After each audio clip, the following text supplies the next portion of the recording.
தேவனுக்கே மகிமை உண்டாவதாக. இந்த புதிய நாளிலும் கர்த்தர் உங்களுக்கு அருளும் ஆறுதலின் மன்னா.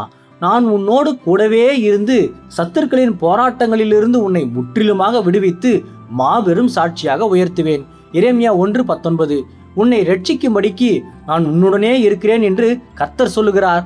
கிறிஸ்துவுக்கு பிரியமானவர்களே, எரேமியா தீர்க்கதரிசி சிறு பிள்ளையாக இருந்த போதும் தேசத்து ராஜாக்களுக்கும் அதிகாரிகளுக்கும் எதிராக கர்த்தருடைய வார்த்தைகளை தீர்க்க தரிசனமாக பேசும்படி அழைக்கப்பட்டார். ஒன்றும் பேச அறியாமல் அவன் மிகவும் பயந்து நின்ற அந்த பயங்கரமான சூழ்நிலையில்தான் கர்த்தர் அவனை பார்த்து, உன்னை ரட்சிக்கும்படிக்கு நான் உன்னுடனே இருக்கிறேன் என்று உறுதியான வாக்குத்தத்தம் கொடுத்து தைரியப்படுத்தினார்.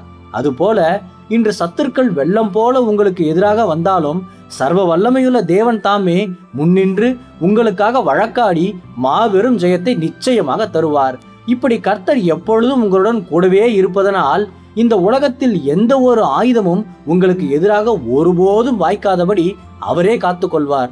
ஆகவே இனி மனிதர்களை கண்டு நீங்கள் ஒருபோதும் கலங்க தேவையில்லை. பரிசுத்த ஆவியானவர் எல்லா விதமான போராட்டங்களிலிருந்தும் உங்களை முற்றிலுமாக விடுவித்து மாபெரும் சாட்சியாக உங்களை என்றென்றும் வல்லமையாக நிலைநிறுத்துவார். கர்த்தர் இந்த வார்த்தைகள் மூலமாக இன்று உங்களை ஆறுதல் படுத்தி ஆசீர்வதிப்பாராக.